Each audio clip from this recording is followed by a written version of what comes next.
Vamos a estar hablando de cuatro, por decirlo de alguna forma, cuatro principios que hubo en Edén, que permitieron que aquel lugar fuera perfecto. Y comenzamos la semana anterior hablando del primero de estos valores, de estos principios, vamos a llamarlo así. ¿Y recuerdan ustedes cuál fue? Eso no va a salir en la pantalla, así que no miren para él. ¿Cuál fue? Aquí lo dijo Robert ahí detrás, los está ayudando, pero no sé si ustedes acá se recuerden. Mire, tenemos las prédicas en YouTube, están ahí en video, les sirve muy bien no solamente para que las vean los que no pudieron llegar, sino también los que llegaron y se les olvida. Y también en nuestros grupos pequeños durante la semana, cuando nos reunimos en las células, pues un poco que aplicamos lo que vimos el domingo. Así que por ahí les doy una pista a los que estuvieron reunidos en esta semana. ¿Cuál fue el tema, el primer tema que vimos? Digan conmigo, orden. Vamos, díganlo fuerte, digan orden. Entonces hablamos del orden de Dios y vamos a estar hablando de otros tres elementos más durante estas semanas. El de hoy es vida, que es lo otro que había en Edén, había vida, digan conmigo, vida. La próxima semana vamos a hablar acerca de intimidad, porque había intimidad con el hombre con Dios y la raza humana con toda la creación y con ellos mismos. Y por último vamos a hablar de provisión abundante. Así que estas son las cuatro cosas que dentro de esta serie quiero enseñar y quiero estar compartiendo con ustedes. En el orden vimos, para repasar un poquito, porque ya veo que algunos están más perdidos que no sé ni qué.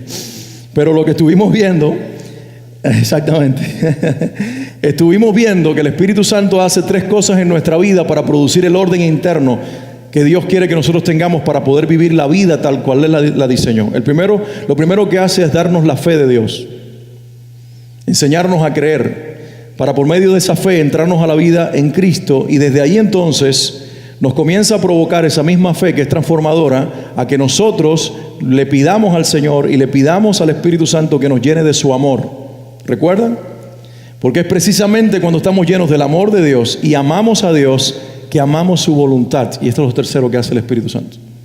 No hay orden de Dios en nuestras vidas si no vivimos en la voluntad de Dios, o por lo menos si no pedimos que la voluntad de Dios se haga realidad en nuestras vidas. Así que hay tres cosas que puntualizamos la semana pasada: fe, amor de Dios y orden y voluntad divina, disculpen. Y estos tres hacen posible que nosotros vivamos en el orden de Dios. El pueblo de Dios dice amén. Hoy vamos a hablar acerca de la vida, y le he pedido a mis hermanos Rolando y Daniel que vengan acá un momentito, porque vamos a estar leyendo unos pasajes paralelos. Tú tienes micrófono, ¿verdad?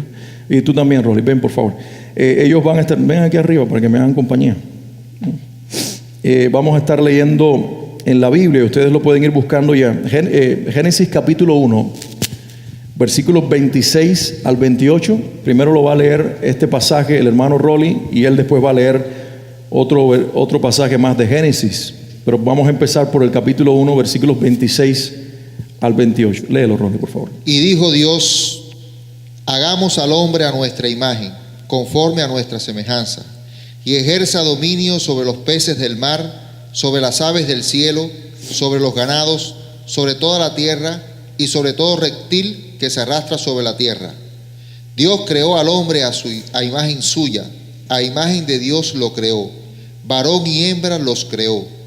Dios los bendijo y les dijo: sean fecundos y multiplíquense, llenen la tierra y sométanla, ejerzan dominio sobre los peces del mar, sobre las aves del cielo y sobre todo ser viviente que se mueve sobre la tierra. Amén. ¿Ya leíste los dos pasajes? Ese es el de Génesis. ¿Y el capítulo 2 también lo leíste?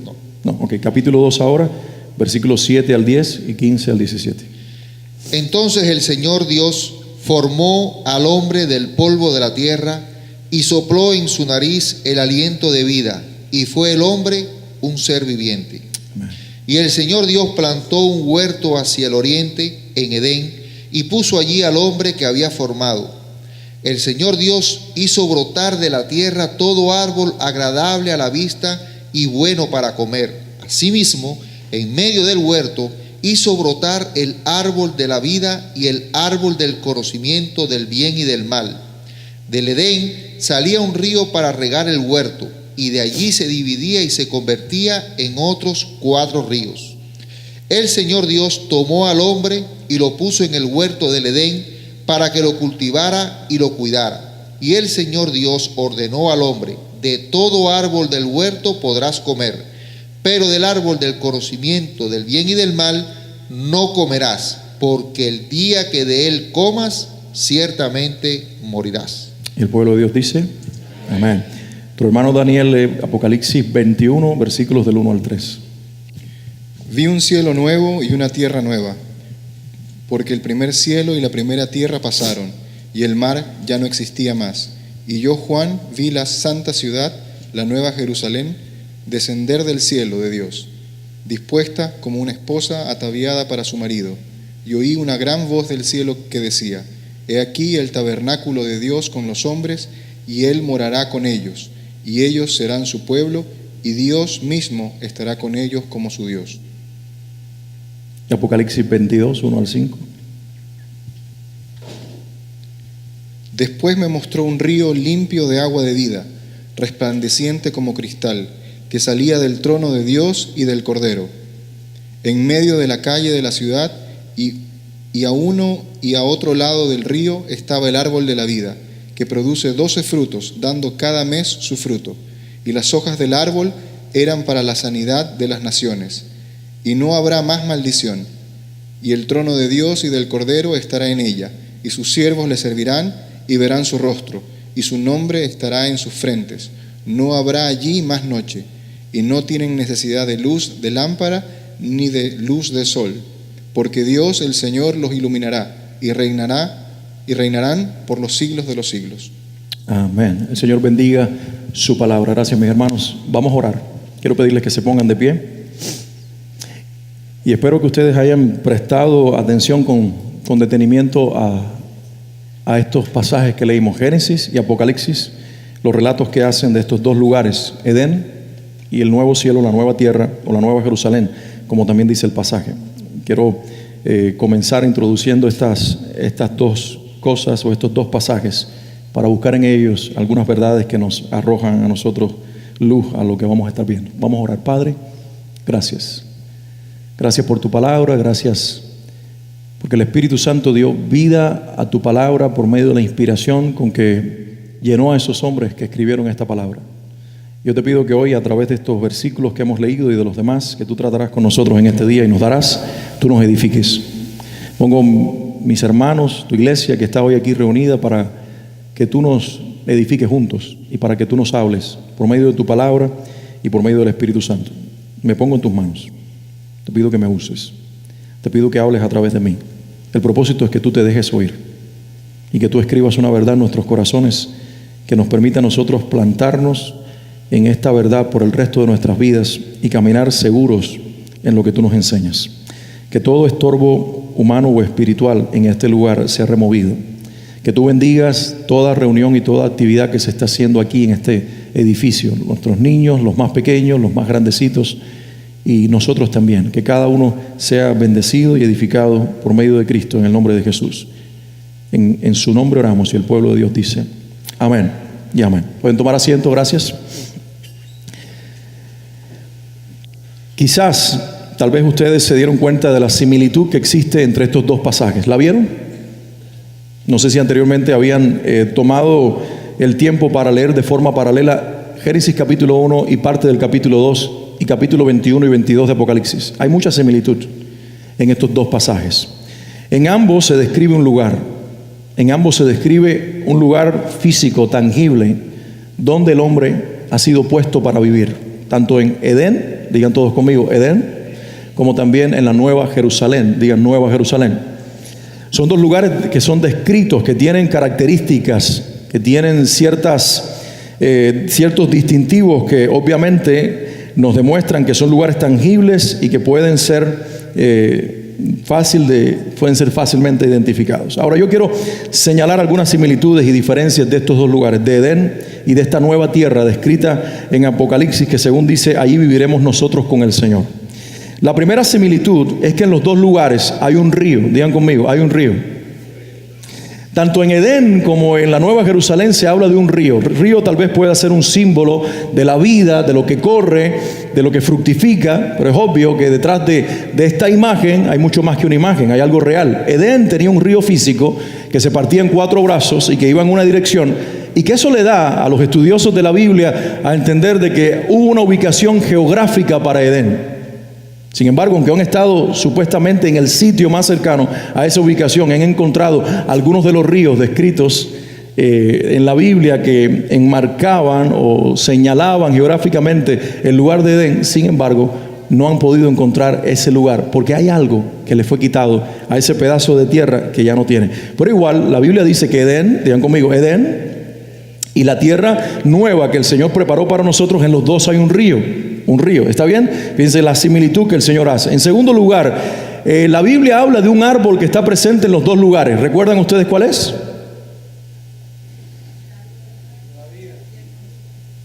No, hay un árbol que está en los dos lugares. El árbol de la vida. En los dos lugares se menciona, si ustedes recuerdan y prestaron atención a lo que ellos leyeron, dice que en Edén estaba el árbol de la vida y luego dice que en la Nueva Jerusalén está el árbol de la vida, que sus ramas se extienden a los dos lados del río y caen las hojas, dice que son para sanidad de las naciones. Digan conmigo, el árbol de la vida. ¿Qué está en Edén y qué está en la Nueva Jerusalén? El árbol de la vida. Y en tercer lugar, la tercera similitud que yo quiero destacar es esta, que Dios y el hombre están juntos en los dos lugares. En Edén se revela que Dios pone al hombre y está con él, y luego aquí habla de que ya en la Nueva Jerusalén no habrá día ni noche, el sol no alumbrará más, sino que ese será el tabernáculo, es una expresión que se usa en algunas versiones, la habitación de Dios con los hombres en ese nuevo lugar que Él está preparando o ha preparado para nosotros, para cuando todo esto se termine y Él venga por su iglesia. Alguien tiene que decir amén a eso, porque eso habla de esperanza y habla de lo que el Señor hace a favor de nosotros. Sin embargo, hay diferencias. Hay diferencias entre los dos lugares. La primera diferencia es que en el árbol, que mejor dicho, que en Edén había otro árbol que no aparece en la Nueva Jerusalén. Algunos de ustedes lo mencionaron y se equivocaron. ¿Cuál es? El árbol del conocimiento del bien y del mal. Estaba en Edén, pero no está en la Nueva Jerusalén. ¿Cierto? Está aquí en la tierra, pero no está en esa nueva tierra, según lo que nosotros acabamos de leer. Y en segundo lugar, la segunda diferencia es que Edén es de la tierra, pero la Nueva Jerusalén es del cielo. Edén es de abajo, la Nueva Jerusalén es de arriba. Digan conmigo, Edén es de abajo, la Nueva Jerusalén es de arriba. Y ustedes dirán, ¿qué tiene que ver eso con el tema que hoy dijiste que ibas a compartir, que es la vida? ¿Recuerda? Según elemento para regresar a Edén. Y recuerden que el título de esta serie es De regreso a Edén, porque Edén tipifica lo perfecto, lo paradisíaco, donde Dios está presente, donde Dios tiene el control, donde Dios reina. ¿Estamos de acuerdo? Hablamos de orden la semana pasada, hoy estamos hablando de vida. Y ustedes dirán, pero me estás confundiendo porque estás leyendo dos relatos, uno de Edén, el otro de la Nueva Jerusalén, y yo no veo qué conexión esto tiene con la vida. Bueno, ahora la vamos a ver. Y la vamos a conectar con este pasaje que yo quiero leerles a ustedes, que está en 1 Corintios capítulo 15, versículo 45. Y si no lo pueden buscar porque no les da tiempo, está bien, pero quiero que presten atención y escuchen que se los leo. Dice así: así también está escrito, fue hecho el primer hombre, Adán, alma viviente, el postrer Adán, espíritu vivificante.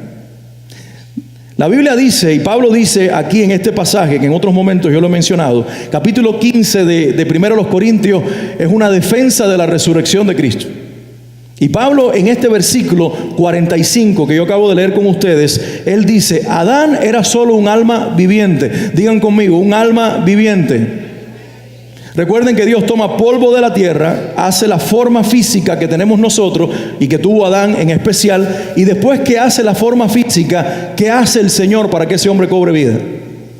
Sopló. Y entonces dice la Biblia que cuando el soplo de Dios entró en ese hombre, me imagino que por la nariz, y sopló en su nariz aliento de vida, ¿qué fue el hombre?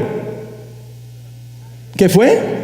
Un ser viviente. Ahora Pablo dice, usando una expresión similar, Adán fue un alma viviente. Digan conmigo, un alma viviente. Los judíos no creen en la vida después de la muerte.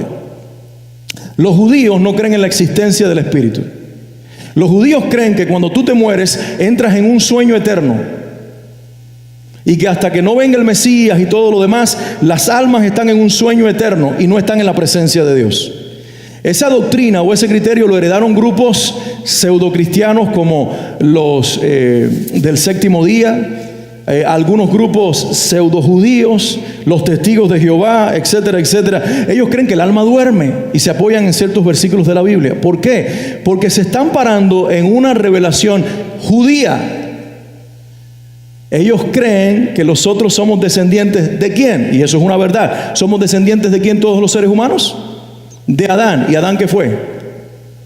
¿Adán qué fue? Una alma viviente, un ser viviente. Alma viviente habla de algo en particular, pero la Biblia dice, y Pablo dice, que el segundo Adán, ¿quién es el segundo Adán? ¿Quién es el segundo Adán? Él dice de Cristo que Cristo es un espíritu vivificante. Digan conmigo, un espíritu vivificante. Otras versiones dicen un espíritu que da vida. ¿Lo dice así tu versión? Un espíritu que da vida. Entonces vamos a entender algunas cosas aquí. En primer lugar, lo que voy a señalar con relación a este versículo: Adán es un alma viviente y su existencia está conectada, por lo tanto, a la tierra, porque él fue el hecho del polvo y Dios le dio vida, pero una vida para existir en la tierra. Digan conmigo, Adán es de la tierra y Cristo es de arriba, porque es un espíritu que da vida. Adán es un alma, Cristo es espíritu. Adán es de la tierra, Cristo es de arriba. Y yo pregunto, ¿Edén dónde estaba? Abajo, en la tierra.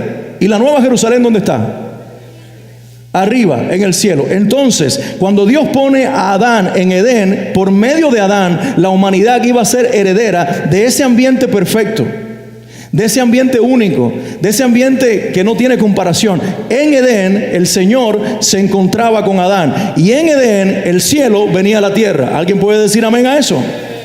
Entonces, lo que nos iba a heredar a nosotros Adán, si no pecaba, era una existencia eterna, perfecta, magnífica, esplendorosa, pero en la tierra.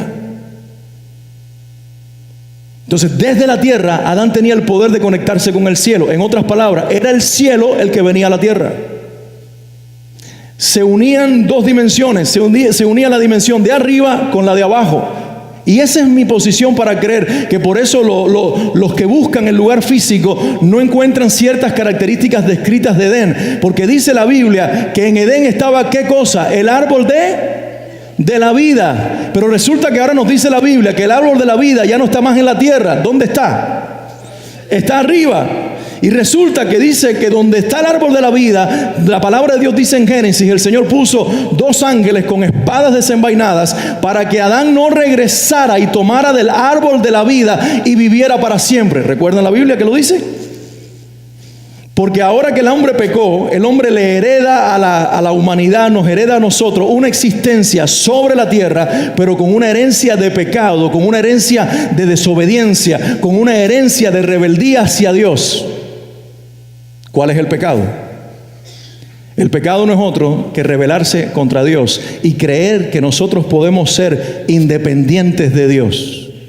La independencia de Dios, hacer lo que me viene en gana y creer que yo puedo vivir de esa manera, es pecado. El pecado es mucho más que emborracharse, es mucho más que adulterar, es mucho más que mentir, es mucho más que cualquiera de los pecados que nosotros señalamos, porque como bien dicen algunos maestros de la Biblia, esas son las manzanas que cuelgan del árbol. Ese es el fruto que se ve podrido de algo que está dañado y que tiene una raíz que está enferma, y esa raíz es orgullo, esa raíz es rebeldía, y esa raíz es el deseo del hombre de pertenecer a la tierra, pero desconectados de Dios. ¿Me estoy haciendo entender? Pero pregunto, ¿Dios nos hizo para que nosotros existiéramos desconectados de Dios? Por lo tanto, en el plan eterno de Dios, la Biblia dice en Efesios capítulo 1, a partir del versículo 3, bendito sea el Dios y Padre de nuestro Señor Jesucristo, que nos bendijo con toda bendición espiritual en los lugares celestiales en Cristo. ¿Dónde te bendijo Dios? En los lugares celestiales. Dígame, en los lugares celestiales. Voy a decir en inglés, in the heavenly places. Arriba. ¿Dónde está eso? Arriba. Ahora el Señor nos bendijo desde arriba, y nosotros, para vivir en la bendición, nosotros tenemos que conectarnos hacia arriba, porque ya no nos viene más la herencia de bendición de la tierra, de Adán, del alma viviente. Ahora tenemos que conectarnos con el Espíritu que da vida.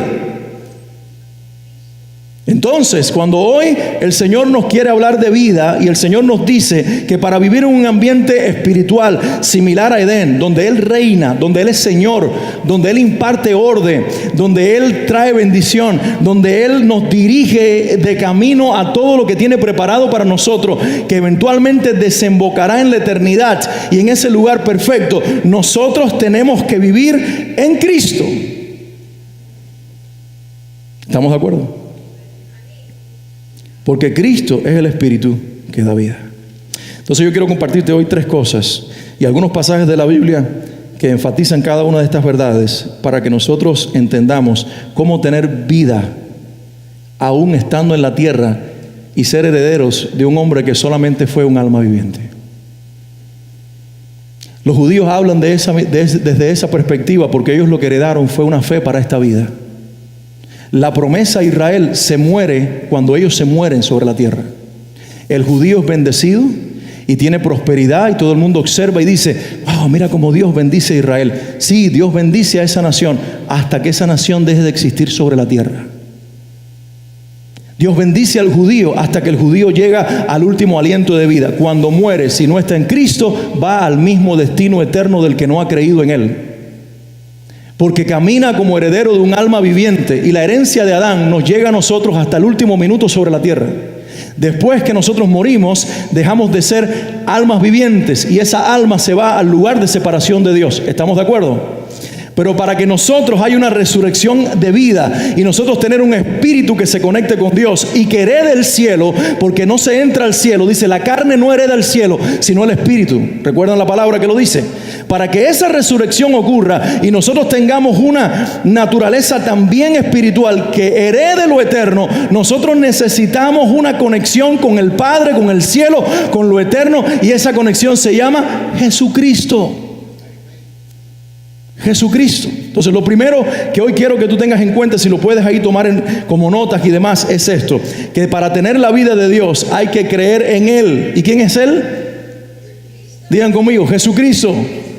Para tener la vida de Dios hay que creer en Él. No hay vida sin Cristo. Pero yo respiro, pero yo como, pero yo hago todas esas cosas. Tú eres un alma viviente.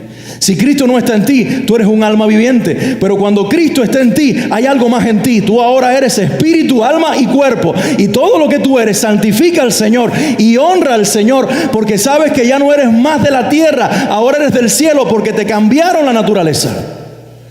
De modo que si alguno está en Cristo, nueva criatura es. Las cosas viejas pasaron y aquí todas son hechas nuevas. Y nosotros pensamos que es en términos de acciones. No, te dieron una nueva naturaleza, te dieron una nueva identidad, te dieron algo que antes no tenías, te dieron un espíritu, te dieron la oportunidad de que por medio del espíritu que da vida, el día que tú te mueras, no pases la eternidad con los herederos de Adán o con la descendencia de Adán, sino que pases la eternidad con los que reciben la herencia del Hijo de Dios, Jesucristo. Yo en tu lugar alabaría a Dios y le daría gracias si es que estás en la vida, si es que estás en el Señor, si es que has creído en Él. Juan capítulo 3 versículo 36 dice, y les comparto el primer pasaje que enfatiza la necesidad de creer en Él. Juan 3:36: el que cree en el Hijo tiene vida eterna. El que cree en el Hijo tiene vida eterna. Vida temporal, vida parcial, vida que se termina en algún momento. No, dice el que cree en el Hijo tiene, digan conmigo, tiene vida eterna. Pero el que rehúsa creer en el Hijo no verá la vida, sino que la ira de Dios está sobre él. Y aquí hay un contraste marcadísimo. Dice el que cree en el Hijo, ¿qué tiene? Tiene vida eterna. Pero el que no cree, dice, ha sido condenado porque se rehusó en creer en el Hijo de Dios que tiene la vida. Así que esto es algo que nosotros debemos saber. La importancia de entender que la eternidad la divide no buenos y malos, sino en cómo tú crees. Lo voy a decir otra vez. ¿Dónde tú pasarás la eternidad? ¿Con Dios o sin Él? En su presencia o en el infierno no está determinado, porque los buenos van al cielo y los malos al infierno. Esta es la gran mentira que Satanás sembró en la conciencia del ser humano. Porque si así fuera, ¿tú crees que tú y yo iríamos al cielo? Te pregunto con toda honestidad, ¿tú eres lo suficientemente buena y lo suficientemente bueno como para pasar la eternidad con Dios? Te voy a preguntar mirándote a los ojos, ¿tú eres lo suficientemente bueno o buena como para ir al cielo? No, si Jesús dice, cuando Nicodemo le dice, maestro bueno, le dice, ¿por qué me llamas bueno? Porque bueno hay uno solo, es Dios. Y no le está diciendo, no me llames bueno porque no soy Dios. Le está invitando a reconsiderar que si lo va a llamar bueno otra vez, es porque se convenció de que Dios se hizo carne y bajó a la tierra para conectar a los herederos de Adán con el cielo, y por medio de él que pasemos la eternidad con el Padre. Alguien tiene que darle un aplauso al Señor Jesucristo. Este es el misterio que Satanás ha embotado la mente de la iglesia y de los de afuera para dividirnos en buenos y malos y decirnos, vamos a enseñarle a la gente que si son malos se irán para el infierno. No, el estorbo es el pecado, el estorbo es la rebeldía, pero todo ser humano tiene esa herencia. Todos somos herederos del alma viviente, todos existimos para vivir en la tierra, y si no podemos vivir en la tierra porque la muerte es el resultado del pecado de Adán y todos nos vamos a morir, entonces pasaremos la eternidad con esa alma fuera de Dios. Pero entonces vino Cristo, y esa es la buena noticia. Y vino, dice Juan 5:21, porque como el Padre levanta a los muertos y les da vida, así también el Hijo a los que quiere da vida. Porque como el Padre levanta a los muertos y les da vida, así también el Hijo a los que quiere da vida. ¿Quién da vida? Dice el Padre, el Hijo y aún el Espíritu Santo. El Dios Trino está comprometido en que los muertos sean levantados. Todo el que cree reciba la vida. Juan 5:24 dice, de cierto os digo, el que oye mi palabra y cree al que me envió, tiene vida eterna y no vendrá a condenación, mas ha pasado de muerte a vida. ¿Quién pasó de muerte a vida? ¿Quién pasó de muerte a vida? ¿Quién no verá condenación? Dice la Biblia, el que oye mi palabra y cree al que me envió. Digan conmigo, el que oye mi palabra y cree al que me envió. Porque lo que está diciendo es, resulta que ahora si yo leo la Biblia y ustedes la escuchan, van a ser salvos. ¿Es eso lo que está diciendo? No, dice el que oye mi palabra, y como resultado de lo que escuchó, la respuesta interior es, yo creo. Yo creo. La Biblia dice que cuando Felipe iba por el desierto y se subió al carro del eunuco y le predica el evangelio a partir de Isaías 53, del sacrificio de Cristo profetizado por Isaías, y llegó hasta el momento de su muerte y resurrección, el eunuco le dice, ¿qué impide que yo sea bautizado? Aquí hay aguas. ¿Qué impide que yo sea bautizado? Y dícele el profeta o el evangelista Felipe, ¿crees? Si tú crees, bien puedes. Y él le dijo, yo creo que Jesucristo es el Hijo de Dios. Y él declaró con esa confesión que creía en la salvación y en el mensaje que le había sido predicado por medio de Felipe. Era digno de bajar a las aguas, de bautizarse, de testificar y de dar así testimonio de que el Señor estaba con él. Alguien diga amén si tú tuviste esa experiencia. Por cierto, el próximo sábado vamos a estar bautizando a esa jovencita. ¿Quieres ponerte de pie? Vamos a estar bautizando a Gabriela, vamos a estar bautizando a Tony, otro hermano que no está aquí. Así que vamos a unirnos allí en la casa de Rebe a bautizarlos. Después me pongo de acuerdo con ustedes, para que vayan a las aguas y como el eunuco aquel y como cualquiera de los que creyeron y como nosotros podamos decir, yo creo que Jesucristo es el Hijo de Dios y que en Él está la vida. Entonces lo primero que tenemos que entender hoy es esto, que para caminar en la vida de Dios y para tener la vida de Dios, nosotros tenemos que creer en el Hijo, en Jesucristo. ¿Alguien dice amén a eso? Número 2, para tener la vida de Dios hay que conectarse a su palabra. ¿Qué hace falta para tener la vida de Dios y para caminar en ella? Digan conmigo, su palabra. Hay gente, mira, sería una locura, y ustedes dirán, es un sinónimo de locura que alguien no le ponga gasolina a su carro y se suba a él por la mañana sabiendo que no tiene gasolina al carro e intente arrancarlo e ir a su trabajo cuando sabe que la noche anterior se le quedó vacío el tanque. ¿No les parece una locura? Que teniendo conciencia de que tienes vacío el tanque de gasolina de tu carro, tú te subas a él, tú lo intentes arrancar sin primero no comprar gasolina y ponerle gasolina. ¿No es cierto? Está bien que tú no lo sepas, pero si tú lo sabes y lo intentas, tú estás loco, porque eso es un ejercicio de fe equivocado. De la misma forma, ¿cómo nosotros pretendemos caminar en la vida de Dios si no nos conectamos con su palabra? ¿Cómo nosotros en esta tierra, sabiendo que tenemos un cuerpo que todavía tiene el reflejo de la herencia de Adán, de desobediencia, de rebeldía, de orgullo, de independencia de Dios? Eso es lo que está en nuestra naturaleza. Pablo dice, la carne y el espíritu están en contienda y hay una lucha total todos los días de quien soy humanamente con la nueva naturaleza que me fue impartida por medio de Cristo, y el Espíritu Santo pelea por nosotros. Pero ¿qué elementos le damos nosotros al Espíritu Santo para que pelee por nosotros si nosotros no pasamos tiempo con esta palabra? Hello, ¿todavía están aquí? Porque estaba muy bien cuando señalábamos a Cristo. Todos hemos creído en Él, ¿verdad que sí? Fantástico, fue una respuesta de fe. No tenemos prácticamente que hacer nada. Pero ahora el Señor nos dice, pero para que la vida que tienes, escucha, la vida que tienes, diga conmigo, la vida que tengo, la vida que tú tienes en Cristo no es algo que Él te va a dar mañana, ya la tienes.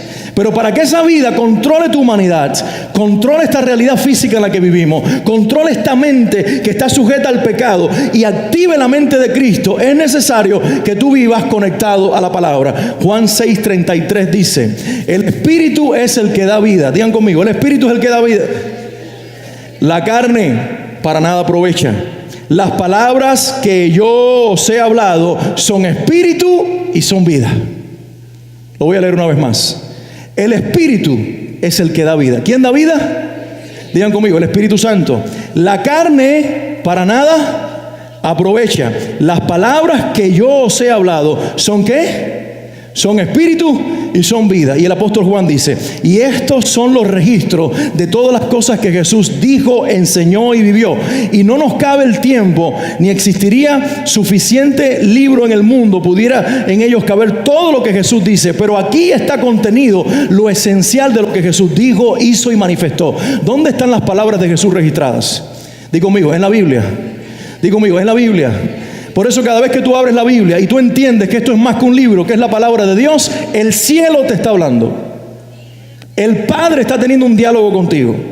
Y lo que te está impartiendo por medio de esa verdad es vida.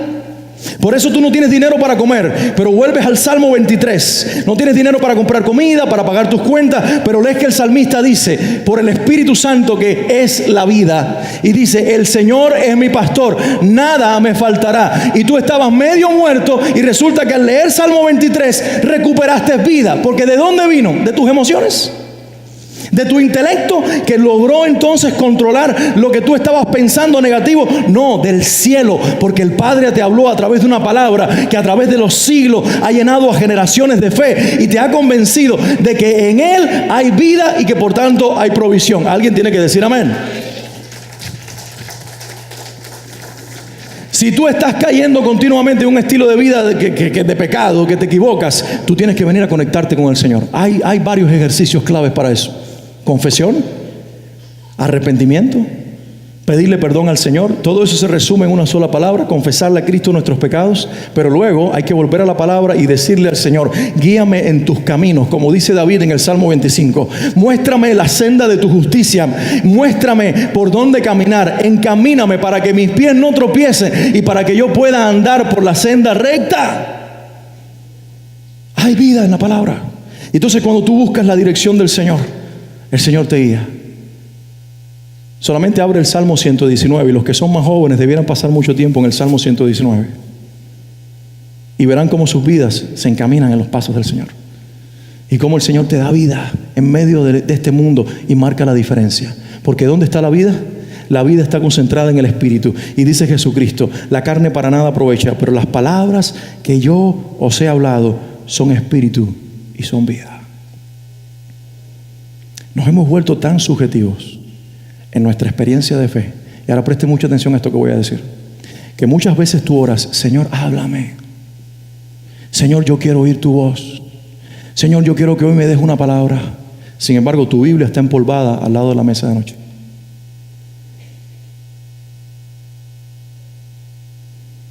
Entonces tú le dices de nuevo, Señor, háblame. Señor, dame una palabra. Pero cuando miras para el lado, están cayendo todavía partículas de polvo sobre la Biblia. Pero tú vuelves a orar. Señor, yo quiero escuchar tu voz. Y el Señor vuelve a dirigir tu mirada a la Biblia polvorienta que sigue allí, como recordándote que lo primero que tienes que hacer es dejar que Dios te hable por medio de esta bendita palabra. Cuando Josías era rey de Israel y solamente tenía 8 años, mandó a reconstruir el templo. Y cuando estaban reconstruyendo el templo, los que reconstruían el templo rompieron accidentalmente una pared. Y dentro del orificio de la pared que rompieron, encontraron unos rollos, unos manuscritos. Ellos no sabían qué eran. Y cuando lo abrieron, mandaron a buscar a los sacerdotes, porque les parecían que eran libros sagrados. Y cuando abrieron los manuscritos, los sacerdotes corroboraron y dijeron: sí, es el libro de la ley, es la palabra de Dios. Y se lo llevaron al rey, que era muy jovencito, y le dijeron al rey: hemos encontrado la ley de Dios. Y él dijo: convoquen al pueblo. Y cuando convoquen al pueblo, léanle la ley de Dios. Y cuando ellos leyeron la ley de Dios al pueblo, la palabra de Dios dice que todos en el pueblo que vivían en pecado y estaban en su rebeldía, lejos de Dios, todos al escuchar la palabra se arrepintieron de sus caminos, se volvieron a Dios y hubo una reforma espiritual. ¿Por qué? Porque Dios habló desde los cielos a través de la palabra escrita, y nosotros tenemos que ver la conexión que existe entre lo celestial, lo eterno, lo que no vemos, con lo que Dios dejó plasmado en letras, porque esas letras por sí solas nos matarían. Pero lo que resulta que esto no es un libro, una literatura cualquiera, no es un libro de historia aunque contiene historia, no es un libro de poesías aunque tiene poemas, no es un libro de romance aunque habla de ello, pero por sobre todas las cosas, este libro que contiene muchos géneros literarios es la palabra de Dios. Es la palabra de Dios, es la palabra del Dios bendito. Y si tú quieres tener vida, necesitas estar conectado a ella. Ay, es que me deprimo. Ay, es que no sé qué hacer. Ay, es que no entiendo lo que me va a pasar. Ay, es que me dijeron que me van a botar del trabajo. Ay, ay, ay. Ese es el canto de los cristianos que no conocen la palabra de Dios.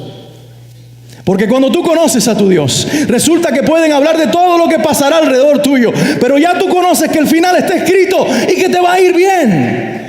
Y ya tú conoces que el cristiano va a ser probado como el fuego, como el oro en el fuego, cuantas veces sea necesaria. Pero tú también sabes que el Señor ha dicho, Isaías 43:1, cuando pases por el fuego, tú no arderás en él. Y cuando pases por las aguas, tú no te hundirás en ellas, porque yo estaré contigo, dice el Señor.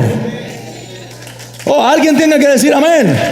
Pero ¿de dónde viene esa certeza? De leer la palabra, de entender que Dios dirige nuestros pasos, que Dios guía nuestros caminos, que Dios habla a nuestro espíritu. En ella está la vida de los hombres. Entonces, para tener la vida de Dios hay que creer en el Hijo. Digan conmigo, creer en el Hijo. Pero para tener la vida de Dios aquí en la tierra hay que conectarse con su palabra. Ay, que no tengo deseo. Ay, que no sé. Ay, que aquí, que allá. Sacúdete de las emociones. Ay, es que no siento orar, no siento leer la Biblia, no siento cantar. Ah, pues yo creo que tú lo mejor que haces es morirte, porque los que no sienten son los muertos. Dime si no vamos por una funeraria, va a ser un experimento, no vamos a parar al lado de los cadáveres, vamos a pellizcarlo. Si sientes que está vivo, pero te aseguro que nos los comemos a pellizco y ninguno va a resultar, te va a decir, déjame tranquilo, porque ya no siente. Los que van a sentir son los familiares, que te van a caer a cocotazo por perturbar al muerto. Pero ese está muerto. Dicen ustedes, qué trágico ese ejemplo. Es para que tú entiendas. Cada vez que dices no siento, estás muerto. El que está vivo siente. El que está vivo dice, siento deseo de leer la palabra. Claro que siento orar. Claro que siento alabar. Claro que siento congregarme. Claro que siento ver que Cristo se manifiesta a través de mí. Porque cuando Él reina en tu espíritu, altera tus emociones. Ah, pero cuando Él no reina en tu espíritu, tus emociones te alteran a ti.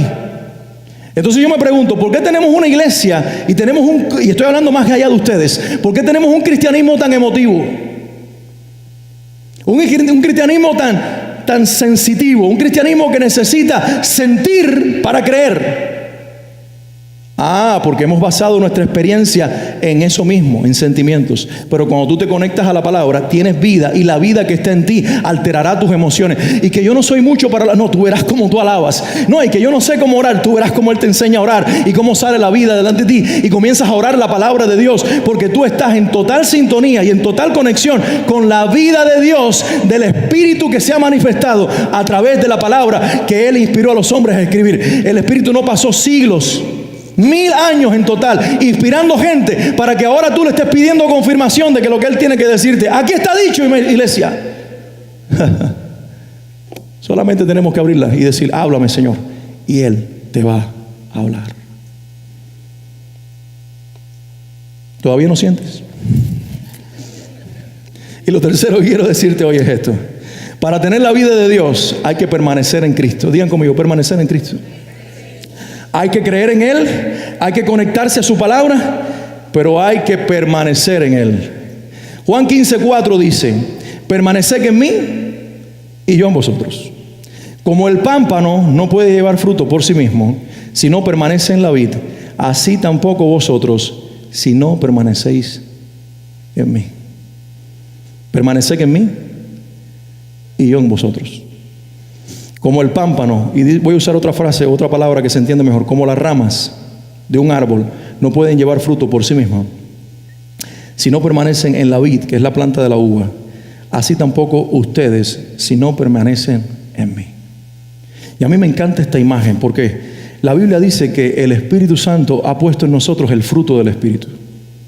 ¿Recuerdan? Gálatas 5, 22 al 24, mas el fruto del Espíritu es amor, gozo, paz, paciencia, benignidad, me comí la fe, ¿verdad? Bondad, fe, mansedumbre, templanza. Son 9 manifestaciones. Dominio propio y templanza es lo mismo. Son 9 manifestaciones del Espíritu. Pero dice, sin embargo, en singular, el fruto del Espíritu. ¿Y por qué no dice los frutos? Porque es uno solo. Es un solo Espíritu, con muchas manifestaciones. Entonces, normalmente la imagen del fruto del Espíritu, cuando ustedes vean los libritos que hablan del fruto del Espíritu, ¿qué fruto tienen pintado? Un manojo de uvas. Jesús dijo, mi Padre es el labrador, yo soy la vid verdadera. ¿La vid es la planta de qué? De la uva. Ustedes son las ramas. Y si ustedes están conectados a mí, ustedes tendrán fruto. ¿Y cuál es el fruto que da la vid? Un manojo de uvas, que representa el fruto del Espíritu Santo. ¿Cuál es el fruto en la vida de un creyente? El fruto del Espíritu. Si tú quieres vivir en el amor, en el gozo, en la paz, en la paciencia, en la benignidad, en la bondad, en la fe, en la mansedumbre y en el dominio propio, ¿con quién tú tienes que estar conectado? ¿Con quién tú tienes que estar conectado? Con Cristo. Es lo que está diciéndole aquí. Si ustedes no se conectan a mí, no esperen fruto. Si ustedes no permanecen en mí, no esperen fruto. Porque Él dijo, por sus frutos los conocerán. El árbol bueno no puede dar fruto bueno. Malo, que mejor dicho. Y el árbol malo no puede dar fruto bueno. Juan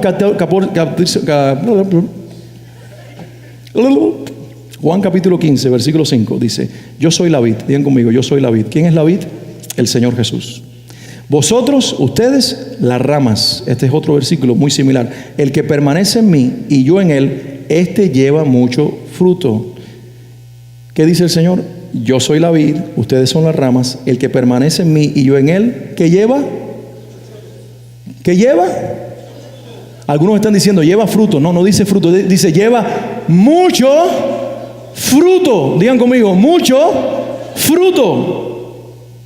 Porque separados de mí, nada podéis hacer. Lo interesante es que Jesús dice este versículo, que nosotros vamos a llevar mucho fruto, porque en ese mismo pasaje explica la razón del mucho fruto. Él dice, si una rama no lleva fruto, ¿qué voy a hacer con ella? La voy a cortar y la voy a echar afuera, porque se supone que el que está verdaderamente conectado a mí, que lleve fruto. Y no dice mucho fruto, dice que lleve fruto. Pero el Padre, que es el labrador, digan conmigo, el Padre, Dios el Padre, tiene la función de podar la rama.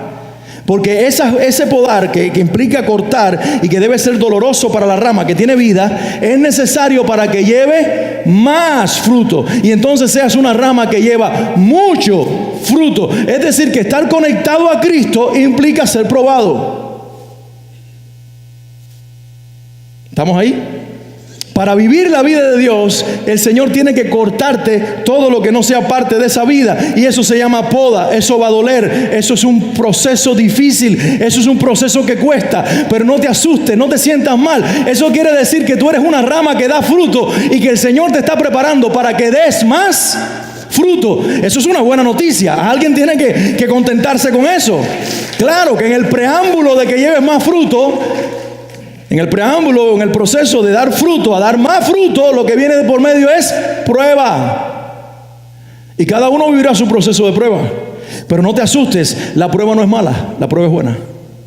La prueba es el reflejo de que estás conectado a la vid. La prueba es el reflejo de que tienes vida. La prueba es el reflejo de que el Hijo te ha puesto en su tronco y de que el Padre te está cuidando y te está probando y te está preparando para que lleves más fruto. Alguien está diciendo en este lugar: sí, Señor, yo quiero ser esa rama. Yo sabía que iba a escuchar 3 amén nada más, porque ustedes entendieron.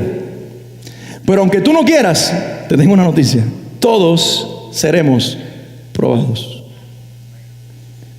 No porque Dios quiera destruirte, todos seremos podados para llevar más fruto. El destino de Dios para tu vida es que des mucho fruto y manifiestes al Espíritu Santo con las 9 manifestaciones del fruto en cada temporada de tu vida. Alguien diga amén. Y cierro con este pasaje de Juan 17:3 que dice: y esta es la vida eterna, que te conozcan a ti, el único Dios verdadero, y a Jesucristo, a quien has enviado. Y esta es la vida eterna, que te conozcan a ti, el único Dios verdadero, y a Jesucristo, a quien has enviado. Para nosotros poder vivir en un ambiente perfecto, aún en la tierra, con todas las cosas que la dinámica de esta vida tiene, con todas las tentaciones a las que nos vemos sometidos, con todas las luchas que tenemos que enfrentar, pero que en tu estado espiritual tú estés estable y tú estés seguro, tú tienes que tener la vida de Dios. Di conmigo: la vida de Dios. Y la vida de Dios solamente se obtiene primero creyendo en Él. Eso es lo que cada uno de nosotros tenemos que tener. No, yo voy a la iglesia, yo me siento bien, yo canto, yo doy 3 o 4 oraciones, reparto un poco de mi dinero y doy ofrenda, ayudo a los pobres. ¿No ves qué bueno soy? Pero todavía estás muerto. Eres un zombie que comparte lo que tienes. Pero si realmente tú quieres la vida, no se trata de lo que tú haces, se trata de reconocer lo que Él hizo. Cuando un cristiano no tiene identidad en Cristo, ¿saben por qué no la tiene? Porque está enfocado en Él o en ella. Cuando tú te enfocas en Cristo, ya ganaste identidad. Porque tú sabes que es en Él que Él te aceptó, que es en Él que Él te amó, que es en Cristo que el Padre te escogió, que es en Cristo que el Padre te santifica por medio del Espíritu Santo. Entonces, cada vez que Satanás viene y te tienta y te acusa y te dice que tú no vales, tú le dices: ay, Satanás, ya yo lo sabía, por eso fue que vine a Dios y le dije al Señor Jesucristo que me salvara, porque yo sé que yo no valo un kilo prieto partido por la mitad. Pero resulta que porque yo tenía claro eso, yo vine a Cristo. Y tengo para ti una noticia: yo antes no valía, pero ahora soy oro purificado. Ahora soy una perla preciosa en las manos de Dios. Ahora tengo un nombre nuevo. Ahora resulta que valgo demasiado, no porque me paro en mi valor humano, sino en el de Cristo. En Él soy más que vencedor y cuesto y valgo mucho. Alguien dele un aplauso al Señor Jesucristo. El gran problema nuestro con la identidad es que estamos enfocados en nosotros. Ay, Señor, ¿seré suficientemente bueno como para agradarte?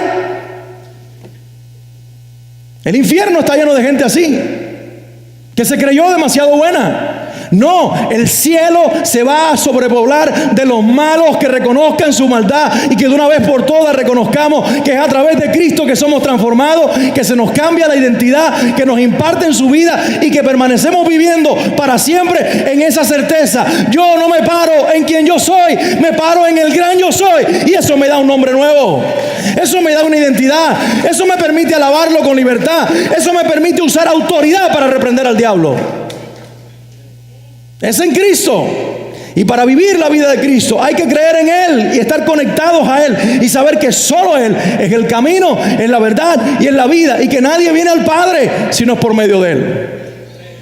Para creer en Cristo es necesario saber que hay que nacer de nuevo de esta mentalidad que quiere agradar a Dios por medio de las obras. Hay que morir para nacer a la mentalidad de que ahora todo lo que hago no agrada al Padre, es el resultado de quien agradó al Padre que vive en mí. Oh, eso es diferente. Ya yo no regalo zapatos para comprar el cielo. Ahora, si regalo zapatos, es porque Dios pone en mi corazón que regale zapatos. ¿Me hago entender? Entonces, todo es en respuesta a lo que Dios me dice que haga. Alguien diga amén. Así que no me pidan zapatos, que no, el Señor no me ha dicho que le dé nada a nadie. Todo es en respuesta a la gracia de Cristo. Esa es la clave. Tienes que conectarte a su palabra y tienes que permanecer en Él. Permanecer en Él es hacerle caso. Permanecer en Él es aceptar su proceso. Permanecer en Él es dejar que Él te pode. Permanecer en Él es ver su palabra y qué hay que hacer y obedecerlo. Obedecerlo. Nosotros queremos hacer y que Dios nos bendiga lo que nosotros hacemos. Esta es la vida en Cristo. Que Él nos diga lo que hay que hacer y nosotros le seguimos. Es Moisés, ve la nube, se mueve y él se mueve. La nube se queda quieto y Él se queda quieto. Eso es Dios diciéndonos: aquí el que mando soy yo, el gran yo soy yo. Tú tienes que creerme y tú tienes que obedecerme y tú tienes que permanecer en mí. Tú quieres bendición pero no permaneces. Tú haces las cosas y después me pides que las bendiga. Tú te casas y después me diste que bendiga el matrimonio. ¿Por qué no oraste primero? Digo, si ya lo conocías. Si no conocías al Señor y estás con un hombre o una mujer que no es cristiana, ahora el Señor tiene misericordia. Pero tú te casas conociendo a Cristo, entonces un hombre, es que es bueno, lo voy a convertir. No, Él te va a convertir a ti en un guiñapo humano. Él te va a convertir en una desgraciada. Ella te va a convertir en una desgraciada porque tú no contaste con Dios. Ay, no, Señor, me voy a meter en este negocio. Ni le pregunta, te metes y después dice: ay, Señor, bendícelo. ¿Por qué? Por pura gracia debe ser. Pero no le dijiste que te dirigiera. Permanecer en Cristo es mucho más serio de lo que nosotros pensamos. Mucho más serio. E implica morir totalmente a nosotros para que Él pueda vivir. ¿Estás tú listo para eso? ¿Estás tú lista para eso?